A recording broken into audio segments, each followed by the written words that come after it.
En el principio era un todo. Pangea. Toda la tierra. Fracturas, choques, disgregaciones, desplazamientos sucedidos hace más de 200 millones de años. En medio de lo que hoy conocemos como el continente americano, todo era agua. Un mar que en sus profundidades estaba, paulatina pero persistentemente, sufriendo intensos cambios. Primero arrecifes coralinos, conchas, caracolas y fósiles de animales ya extintos.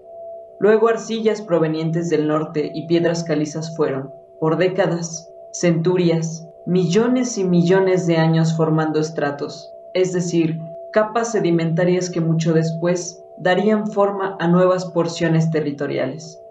El núcleo del planeta tenía temperaturas tan elevadas que la capa inferior de la corteza se calentó al punto de provocar hundimientos y protuberancias. Lo que hoy se conoce como territorio mexicano emergía. Hace 65 millones de años, la región ya era hábitat de diversas especies que convivieron hasta la gran hecatombe.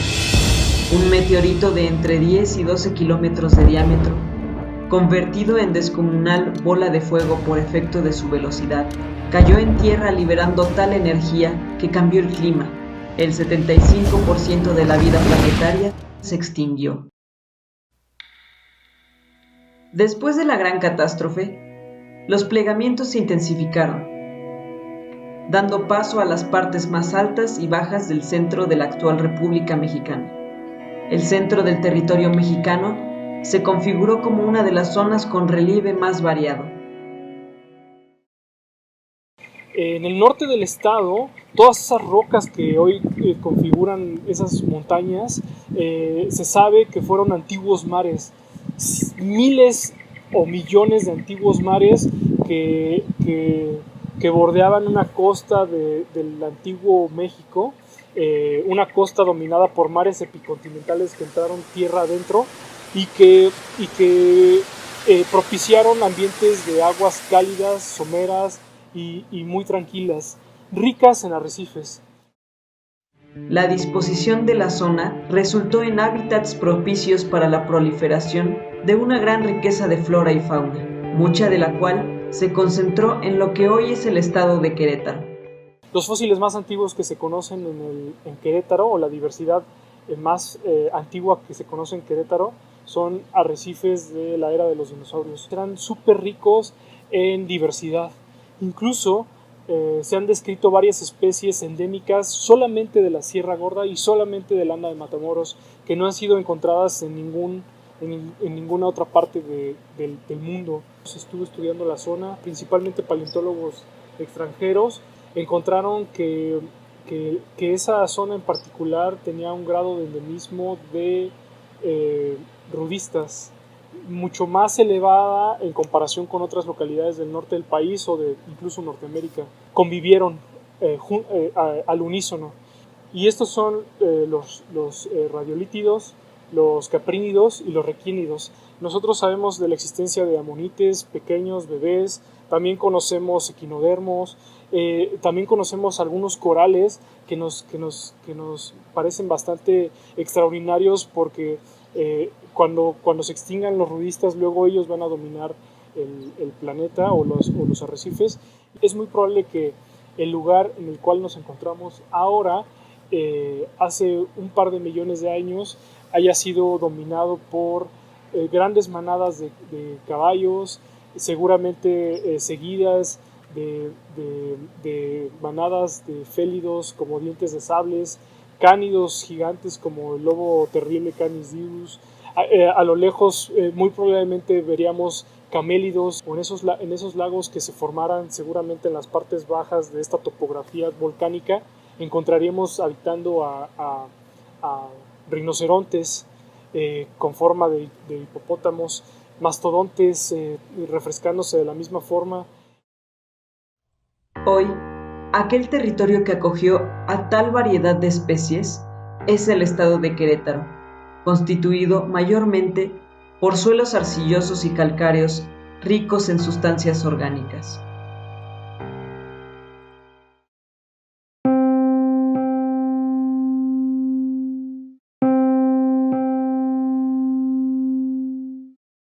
Querétaro se encuentra entre las regiones de mayor biodiversidad de todo el territorio nacional.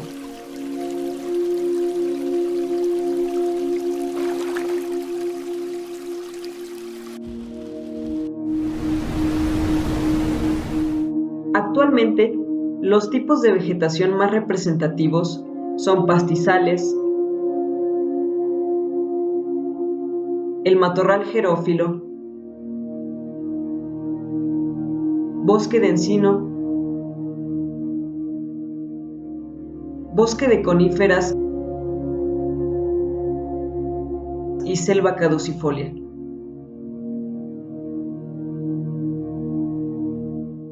Bueno, el estado de Querétaro tiene alrededor de 15 elementos endémicos, solo endémicos al estado. Por ejemplo, la biznaga que se usa para dulce, el colorín, un colorín, no el colorín que siembran en todos lados, es un colorín que tiene la flor un poquito más rosa, y el cedro. La yuca, que es una planta que todavía está y que se usa mucho como ornamental. Las ceibas habitan en bosque tropical caducifolio, están en laderas con pendientes fuertes. La zona también se encuentra entre los lugares de mayor biodiversidad de fauna silvestre del país. En la cuestión de los mamíferos tenemos animales como los linces, los cacomixtles, zorrillos, especies que solo habitan en México y cuya distribución pues pasa por el estado, y que actualmente, a pesar pues del crecimiento que ha tenido la ciudad, todavía podemos encontrarlos cerca de la mancha urbana. Aquí en la mancha urbana se tenía registros muy cercanos a la ciudad, o se tienen, de lince y puma. Más al norte del estado, en la Sierra Gorda, pues se tienen registros de jaguar. Los anfibios y los reptiles son de los grupos más importantes en México porque tienen una gran cantidad de endemismos. Uno de los organismos más representativos pues son las serpientes de cascabel. Una especie que hay aquí en Querétaro es el ambistoma o ajolote mexicano, que pues es una especie muy delicada, ¿no? Y todavía lo podemos encontrar en cuerpos de agua pues cercanos relativamente a la mancha urbana de Querétaro. También de los peces hay algunas familias que son importantes y se encuentran cerca de la mancha urbana del estado, como los godeidos, ¿no?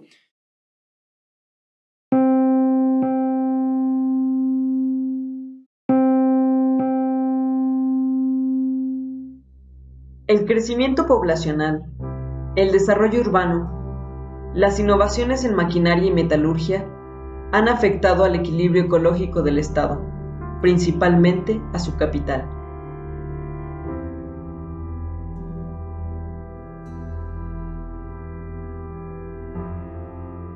Si bien existían algunas industrias textiles en Querétaro desde fines del siglo XIX, no es sino hasta fines de la década de los 40 que se inicia un proceso de industrialización moderno.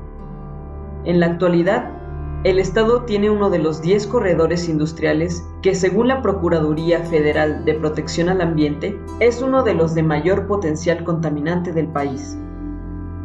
De acuerdo con la Secretaría del Medio Ambiente y Recursos Naturales, el manejo inadecuado de los residuos industriales y las fugas ocasionadas por accidentes y delitos ambientales representan un serio problema de contaminación de suelos, agua y aire, dañando severamente a los ecosistemas.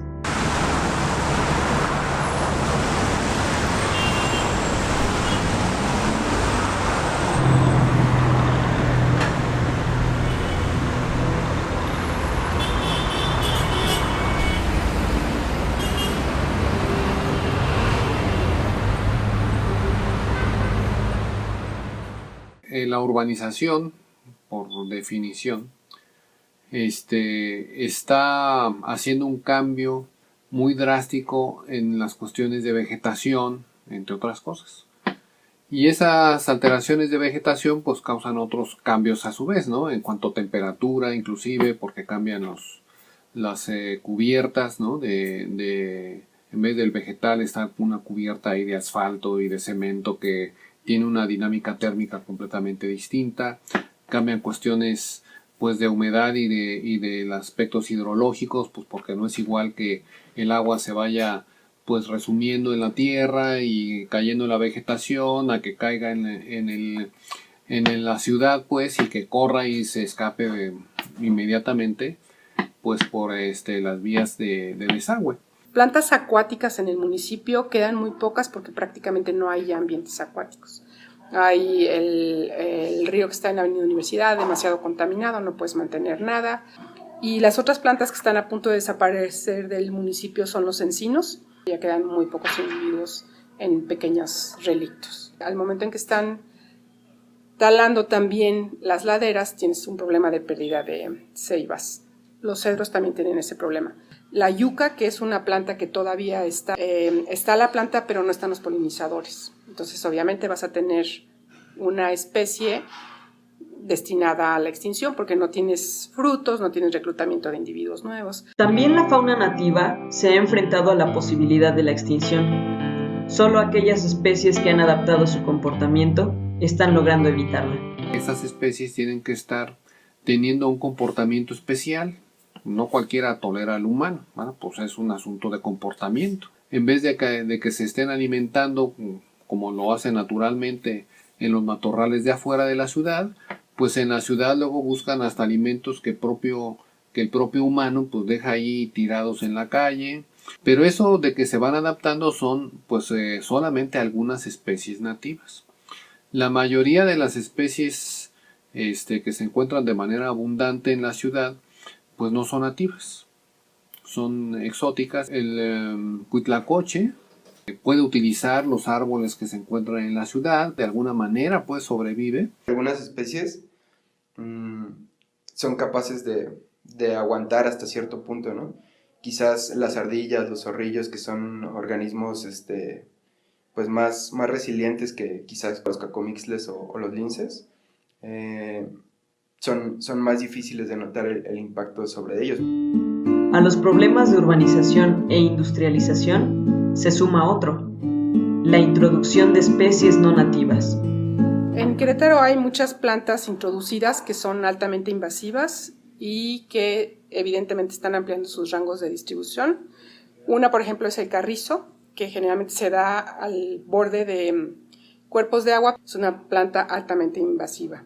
Otra es el tabaquillo, un arbustito de flores amarillas que todo mundo ha visto porque está en todos lados. La maromera es una planta que se poliniza de manera aérea y entonces genera muchísimos problemas de alergias y es altamente invasiva. Un pasto rosa que se trajo de África, que ha estado expandiendo sus rangos en el municipio. Están sembrando como ornamentales unos pastos, por ejemplo en Avenida Universidad lo sembraron mucho, que se dispersa por agua. Entonces, como lo sembraron a las orillas del río Querétaro, está ampliando muchísimo su rango de distribución. Bueno, en Querétaro hay dentro de los vertebrados un gran número de especies que han sido introducidas pues a lo largo de los años y ha incrementado con el incremento de la mancha urbana. Pues son organismos que son muy resilientes y tienen una gran capacidad de adaptación a los ecosistemas en donde llegan, y pues se sabe que han desplazado a otras especies pues debido a sus características biológicas. Son muy voraces, agresivas. El más importante en la actualidad y el que tiene un mayor impacto sobre todos los ecosistemas son los perros y los gatos ferales. El número de organismos que estos animales llegan a matar en cuanto pues toman estas características ferales o que regresan a un comportamiento más salvaje, pues tiene un impacto muy fuerte sobre los ecosistemas. Otra especie muy importante es la tortuga de orejas rojas, la Trachemis scripta. Hemos enlistado en la zona urbana de Querétaro más de 80 especies de aves. Claro, no todas son nativas. Los zanates, aunque son de México, no son propios de estos sitios de México. Otro ejemplo es el gorrión doméstico. Otra especie exótica es la paloma de collar, aquí en Querétaro. Hasta hace muy pocos años, pues no existía aquí dentro de la ciudad, está la cotorra argentina, que evidentemente es del hemisferio sur. Esa especie ha sido plaga en algunos países como Chile. pues cuando ya va aumentando su población, anida inclusive frecuentemente en instalaciones eléctricas. Es muy probable que esta especie se convierta en una plaga aquí en Querétaro, ¿no? Los estorninos es otra especie pues que tiene pocos años, también alrededor de 10 que se ha visto aquí en la ciudad. Otra especie que es interesante porque no es propia de aquí es el mirlo dorsorrufo. Las palomas de las plazas pues son especies exóticas. La mayoría de ellas pues son peligrosas, posiblemente se plantea como peligrosas para las aves nativas, porque pueden competir por alimento, pueden competir por lugares de anidación, algunas son agresivas, son pues muy competitivas para con las especies nativas y que pueden representar un peligro para la fauna local. Se consideran como la segunda causa de peligro para las especies en el mundo, en todos lados.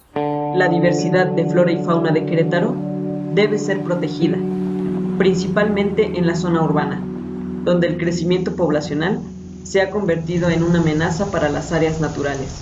Un tipo de vegetación completo que se llama bosque espinoso estaba en el municipio de Querétaro y ya prácticamente lo puedes considerar perdido. El mezquite es un problema porque no está en ninguna norma de protección. A pesar de la importancia, no está en ninguna norma. Se han elegido sitios para preservar zonas de importancia, de donde surgieron las llamadas áreas naturales protegidas, que son lugares donde los ambientes originales no han sido significativamente alterados por la actividad del ser humano, o requieren ser preservadas y restauradas. Estando entre los países con mayor diversidad, México se encuentra entre los territorios con más reservas de este tipo, las cuales cubren más del 10% de la superficie nacional. Querétaro cuenta con más de 10 áreas naturales protegidas, clasificadas en federales, estatales y municipales, mismas que corresponden al más del 30% del territorio estatal. Algunas de estas son La Barreta, el Cerro de las Campanas y el Cimatario. El Parque Nacional del Cimatario se decretó en 1982 en la oficina del presidente de la República el 7 de julio de 1982 y se publicó en el Diario Oficial de la Federación el 21 y el 27 de julio de 1982. Su objetivo era generar un espacio donde al crecer la ciudad, que los queretanos pudiéramos gozar de un área verde y que se conservara sus ecosistemas. El 80% de su territorio ya está ejecutado. ¿Qué quiere decir ejecutado? Que no tiene problemas jurídicos ni de propiedad, todo es propiedad de la nación. Entonces es un servicio ecosistémico muy importante. Si esa vegetación que está en el parque del Cimatario y que contiene la lluvia, que hace que el agua pues se resuma y se vaya igual hacia los mantos freáticos, o pues que vaya escurriendo lentamente. Si eso no estuviera, pues el agua fluye, la ciudad se seguirá inundando. Dentro de las especies que habitan estas áreas están las ratas y ratones de campo, el coyote, la zorra gris, el mapache, el tlacuache, los murciélagos, el venado de cola blanca, entre otras, muchas de las cuales se encuentran en estado de protección. Sin embargo, a la contaminación y a la introducción de especies se le suma el problema de la venta de terrenos por la extensión de fraccionamientos que los rodean, tal como ocurrió en el Cerro de las Campanas y como ocurre actualmente en el Cimatario. El Cimatario es uno de las pocas zonas que tenía el municipio como zona protegida. Obviamente está bajo una muy fuerte presión de urbanizar. Al haber cambiado la ley, la Constitución en 1994-93, con Carlos Salinas de Gortari, en donde se cambió el artículo 27, ha causado un fuerte daño a la nación porque todos los ejidatarios ya no se están dedicando a cultivar la tierra ni a producir servicios como es el alimento, sino que se están dedicando a vender sus tierras para que haya desarrollos de casas o de zonas industriales. que el crecimiento está llegando, que son muy ambicionadas sus tierras por los desarrolladores. Ahorita están invadiendo todas las zonas, ves que desde cerros, tierras de cultivo, tierras forestales, con tal de desarrollar zonas habitacionales que puedan ser vendidas. Ese es un problema muy importante porque una vez que haces ese fraccionamiento rompes la conectividad, entonces no hay desplazamiento de especies. Entonces el cimatario tiene cedros, tiene ceibas que son importantes porque no hay muchos individuos. Está, por ejemplo, una población muy importante de Sprakelia formosísima, que es una endémica a México. La única población grande que se conoce de esa especie está en el cimatario. Si tú pasas una vialidad por ahí, le cambias el objetivo del decreto de creación. Con eso, jurídicamente puede haber una controversia jurídica y los antiguos propietarios pueden pedir que se revoquen los decretos de las áreas naturales protegidas. La pérdida de especies por la actividad humana pone en peligro de extinción a organismos como el lobo mexicano, el cual tenía uno de sus hábitats en el Valle de Querétaro.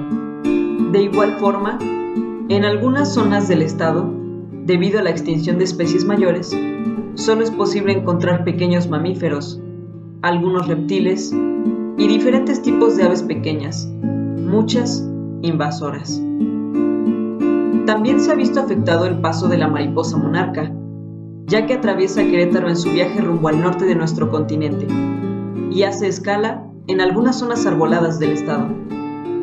Los bosques no solo se han visto afectados por la creación de fraccionamientos, la tala también se debe a la apertura de nuevas áreas de cultivo.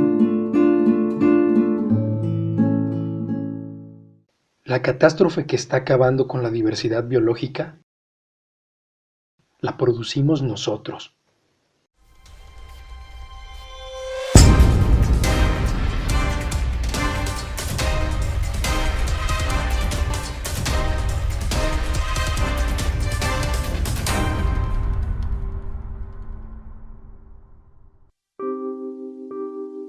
Las consecuencias ya son evidentes, y es que durante muchos años los temas ambientales fueron ignorados. Parecía que el crecimiento económico y el desarrollo social eran lo único valioso. Quizá eso fue porque nadie se dio cuenta de la importancia de un medio ambiente sano.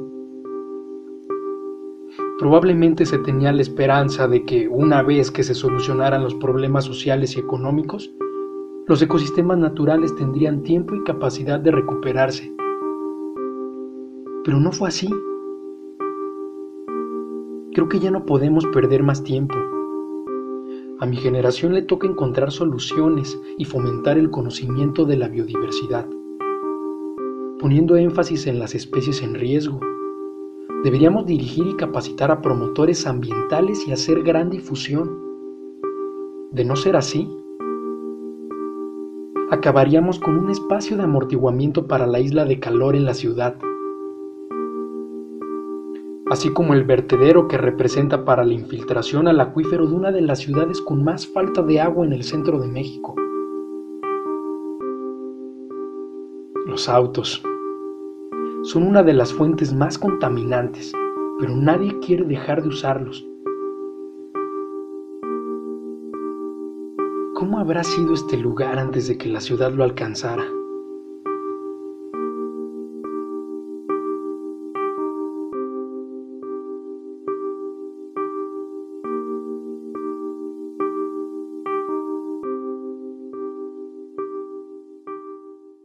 Necesitamos hacer comunidades activas, porque no debemos de dejar nada a la solución de los demás y estar supervisando lo que hace el gobierno. ¿Qué es lo que hace el gobierno? Es lo que deberíamos nosotros estarle diciendo que haga. Tenemos que cuidar la tierra y el agua, porque sin agua no podemos vivir. Sin aire limpio no podríamos sobrevivir. De la naturaleza depende la vida del ser humano, depende la vida de todos y cada uno de nosotros.